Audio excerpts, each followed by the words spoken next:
saya perhatikan di dalam ayat 2, Roma 12 ayat 2, di situ jelas Paulus jelaskan secara detail bagaimana persembahan yang sama di mata Tuhan.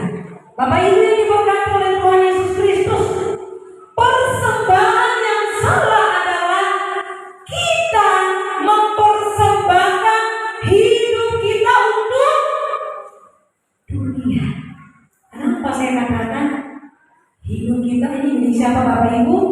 Milik Tuhan. Milik Tuhan. Ibu Bapak dan saya yang hadir pagi hari ini milik Tuhan. Garis titik, kita bukan milik Dunia. Ya, tetapi terkadang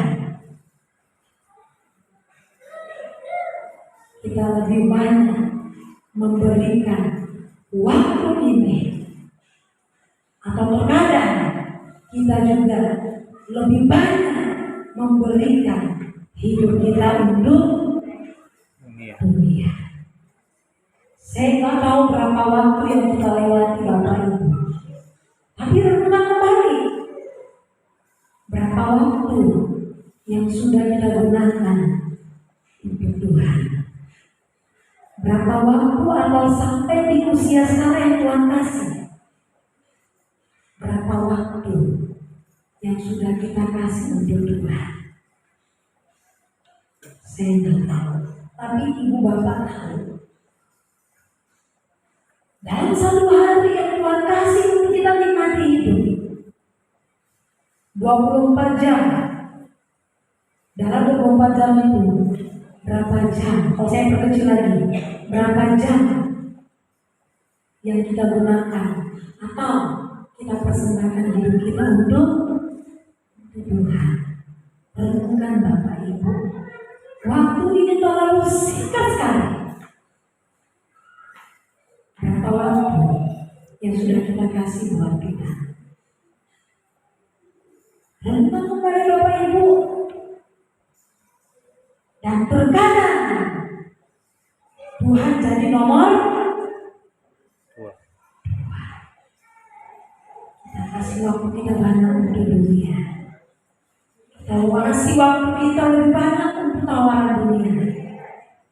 Tapi kadang waktu dengan Tuhan kita aduh, tetapi itu sedikit. Renungkan kembali Bapak Ibu. Saya juga belajar merenungkan waktu firman Tuhan ini saya siapkan. Berapa waktu yang saya sudah gunakan untuk Tuhan. Makanya Roma 12 ayat 2. Janganlah kamu menjadi serupa dengan dunia ini. Ibu Bapak, memang kita tinggal dalam dunia ini. Kita hidup dalam dunia ini. Tetapi kita ini milik itu yang perlu kita garis bawahi. Kita milik Tuhan. Maka boleh kita tinggal dalam dunia ini, tapi hidup kita harus beda dengan dunia ini. Amin. Itu maksud Tuhan, maksud Paulus untuk kita renungkan. Jangan menjadi serupa dengan dunia ini. Renungkan kembali Bapak Ibu, berapa waktu kita untuk Tuhan, berapa waktu kita untuk dunia. Ya, coba senggol, coba bikin mana senggol, senggol kawannya, kiri kanan Anda berdiri. Waktumu harus untuk Tuhan. Pak Catur sama Pak Dia nggak apa senggol, senggol dong. Mak, lagu dengar nggak apa? Saling ingatkan, ya. Senggol cuma senggol. Utamakan Tuhan. Yesus nomor 1. Yesus nomor 1. Iya, supaya ingat. Kembali dengan kita lagi. Ya, sekalipun kita tinggal dalam dunia ini, jangan sampai hidup kita seperti dunia ini. Amin. Ya. Bapak Ibu yang diberkati oleh Tuhan Yesus Kristus, maka pagi hari ini saya mau bagikan berkat untuk kita renungkan bersama-sama. Bagaimana persembahan yang benar itu? Bagaimana persembahan yang benar menurut Tuhan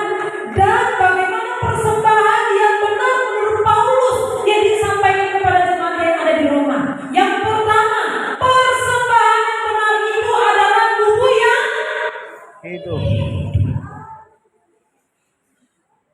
Persembahan yang benar adalah tubuh kita yang hidupin ibu bapak.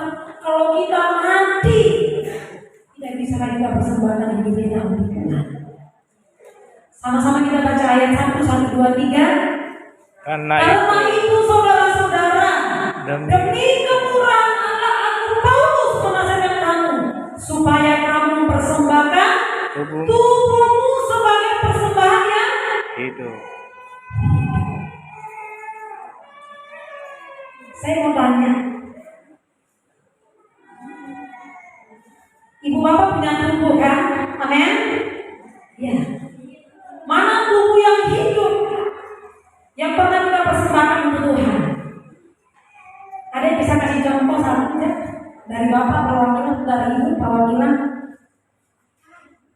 Mana anggota tubuh yang sudah pernah kita persembahkan sebagai persembahan yang hidup untuk Tuhan? Udahlah, nanti saya jelaskan lah. Oke. Yang pertama, saya mulai dari atas. Persembahan yang hidup atau tubuh yang hidup yang harus kita persembahkan adalah Matius 6 ayat 22. Mata adalah pelita hidup. Kenapa? Mata melihat segala sesuatu. Jika mata kita baik, maka jawabannya apa? Ibu baca bapak-bapak 1, 2, 3. Teranglah seluruh Tubuhmu. berarti ada mata yang Tidak. yaitu mata-mata. Bapak Ibu yang diberkati, mata adalah pelita hidup. Kalau mata ini rusak, mata salah melihat, rusak hidup kita. Tetapi kalau mata ini melihat dengan jeli, melihat sesuatu dicerna, melihat segala sesuatu dengan benar, saya percaya bukan dari mata sampai ke ujung kaki akan menjadi terang. Amin. Mata bagus, mulut bagus, tangan bagus, kaki juga pasti bagus. Gunakan mata kita untuk melihat sesuatu yang benar. Ada amin jemaat? Ya, supaya terang hidup kita. Jangan suka mata-matain. Amin. Senggol lagi. Jangan suka mata-matain. Senggol coba. Iya, saling mengingatkan. Balik lagi senggol lagi. Jadi kanannya. Ya. Saling ingatkan. Saya juga belajar dari firman ini. Mata ini seluruh ya. Pelita itu. Kalau bagus kita gunakan, pasti bagus juga hasilnya. Yang kedua, telinga. Itu adalah anggota tubuh yang hidup. Berbahagialah kalau mata itu kita jadikan pelita hidup, maka teranglah seluruh hidup kita. Dan fungsi telinga adalah mendengar. Ibu bapak, ya, saya percaya setiap hari kita mendengar. Ada di sini pendengarannya nggak bagus, nggak ada ya. Pendengaran kita bagus, ya. Telinga fungsinya untuk mendengar. Ibu, bapak, kalau engkau dengar sesuatu yang gak bagus untuk menghidupkan tubuhmu yang hidup, jangan didengar. Ada amin? Amin. Kalau engkau dengar itu bagus, perkataan orang atau perkataan itu membangun, dengarlah itu untuk membangun tubuhmu yang jelek dan tubuhmu yang rusak, supaya teranglah hidup ini. Amin. Amin. Ya. Kalau nggak dengar, kalau nggak bagus perkataan, entah dia siapa itu, jangan dengar. Saya lagi, jangan dengar. Jangan tertarik. Saya ingatkan. Ingat Tuhan kasih untuk mendengar. Dan biarlah kita dengar firman Tuhan yang baik, itu menjadi pendengar yang baik buat hidup kita. Mulut, mata, telinga, mulut. Saya kalau simpulkan mulut itu racun yang paling berbahaya.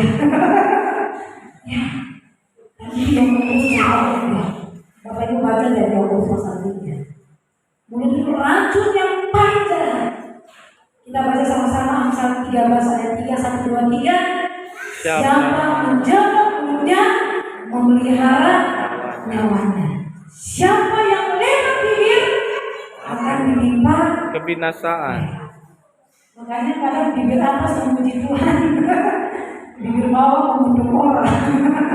Ya, saya berharap tempat ini kita tidak ada dan kita belajar Tuhan. Amin. Ya, amin. Ya, karena Bapak Ibu, ya, saya setuju kata Salomo ya. Siapa menjaga mulutnya memelihara nyawanya. Ibu kadang tanpa kita sadar, walaupun mungkin itu bentuknya candaan, yang kita bercanda dengan orang, tetapi tanpa kita sadar, kadang candaan kita menyakiti hati orang. Hati-hati kalau berkata, walaupun bentuknya bercanda. Ya, mulut kalau nggak digunakan dengan baik, mending kita bunuh orang langsung bunuh daripada dengan mulut kita pelan-pelan membunuh karakter orang. Ya, bibir itu cuma satu di bawah ya, satu di atas. Itu tadi. Ya, saya kalau nonton India karena ada India ya. Kalau awal zaman itu ada yang ular itu lidahnya panjang ya. Kadang bibir ini kalau nggak digunakan dengan baik melebar ya, panjang ya. Itu maksudnya bisa membawa kebinasaan.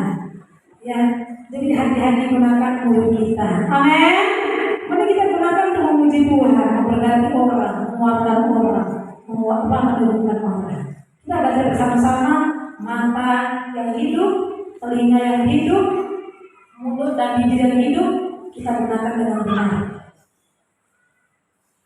Tangan. Ya, saya mau kasih satu ilustrasi. Coba Bapak Ibu angkat tangan kirinya, angkat tinggi, dan tinggi, nggak usah takut bawa ketek, tinggi.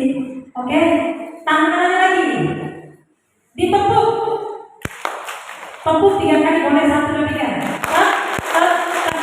Dan di apa namanya ya? Dilipat, mulai dilipat, masih di atas, diturunkan, lalu berdaba. Alangkah baiknya tangan kita gunakan untuk memuji Tuhan. Amin. Ya, tangan kita gunakan untuk berdoa, bukan untuk antar istri ya, suami-suami. Amin. Iya, istri juga antar suami jangan. Mending kita gunakan tangan kita sebagai lalu kita angkat sembah Tuhan, kita tangan kita memuji Tuhan, kita tarik tangan di dada, kita berdoa sama Tuhan. Ada amin. Ini yang hidup, jadi kita gunakan untuk melayani Tuhan. Terakhir, yang hidup kaki. Ya, bapak-bapak fungsi kaki untuk apa bapak-bapak? Jalan. Tendang bola. Bukan tendang istri. Ya, alangkah baik lagi kalau kaki kita gunakan untuk melayani Tuhan. Amin. Ya, saya gambar gereja kecil ya. Sebenarnya gereja di Jerman itu tak jauh ya. Tapi karena susah kaki kita melangkah, tapi kita belajar. Ya, kaki yang kecil ini kita menggunakan untuk berjalan melayani Tuhan. Kalau bisa lupa memuji Tuhan, pakai untuk memuji Tuhan. Ya, jangan untuk yang lain-lain. Oke, Bapak Ibu yang diberkati oleh Tuhan, jadi saya simpulkan. Dialah anggota tubuh kita yang hidup, mata, telinga, mulut, tangan, kaki kita gunakan untuk melayani Tuhan. Amin. Kalau sudah mati kita nggak bisa kita pakai anggota tubuh untuk melayani Tuhan. Itu yang pertama. Yang kedua, bagaimana persembahan yang benar itu? Selanjutnya di dalam ayat 1 dikatakan persembahan yang benar itu adalah tubuh yang kudus. Saudara-saudara, kata Paulus, demi kemurahan Allah dan karena kemurahan Allah, aku Paulus yang dipanggil Tuhan, aku yang sudah berdoa dan terima Yesus, aku menasihatkan kamu saudara-saudaraku supaya kamu mempersembahkan tubuhmu sebagai persembahan yang hidup dan sebagai persembahan yang kudus. Bapak Ibu yang diberkati oleh Tuhan Yesus,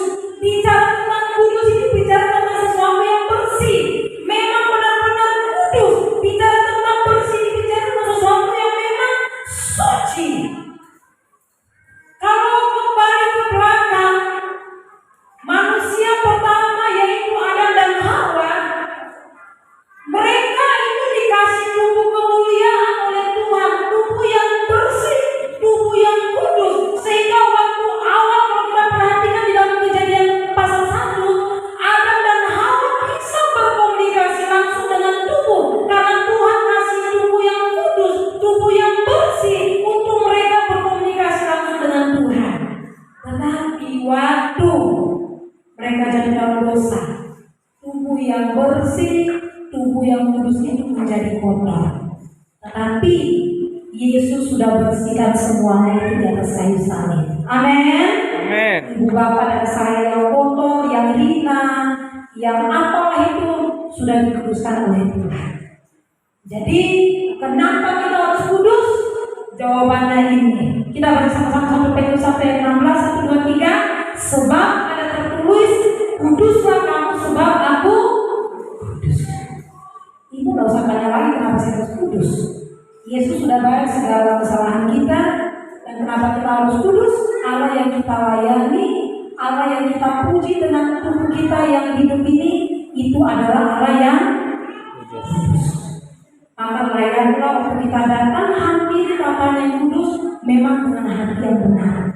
Makanya saya sangat senang kalau sebelum ibadah kita ambil saat teduh, kita akui dosa. Ya itu memang tanda bahwa kita datang bukan kepada Allah yang salah, kita datang kepada Allah yang kudus. Maka perlu kita membersihkan seluruh hidup kita, sebelum kita menyembah Dia di dalam roh dan kebenaran. Itu maksudnya. Persembahan yang kudus, kita mempersembahkan hidup kita yang kudus, karena Allah kita adalah Allah yang kudus.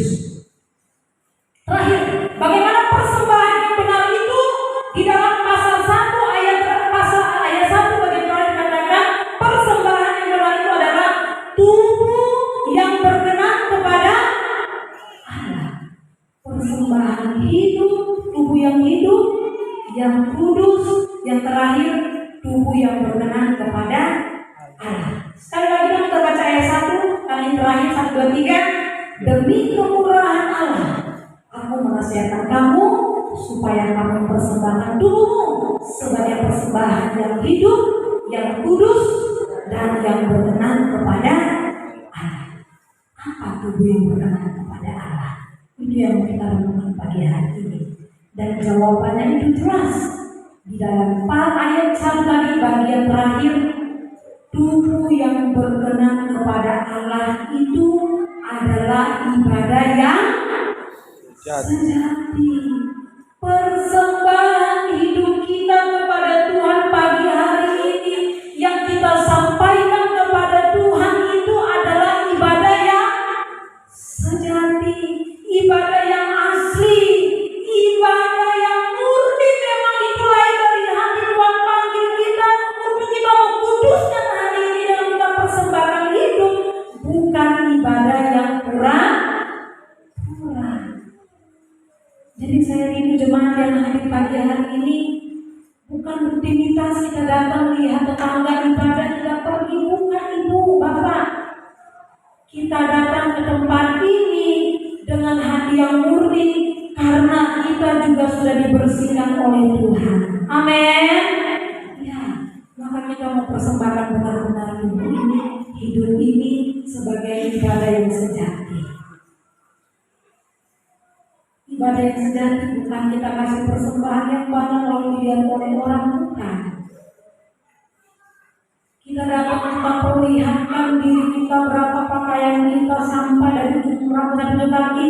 Bukan itu nilai persembahan yang Tuhan lihat. Tetapi ibadah yang benar yang Tuhan lihat murni dari hati kita, itulah ibadah yang berkenan di hadapan Tuhan. Amin. Dan saya mau kita belajar hal itu bersama-sama pagi hari ini.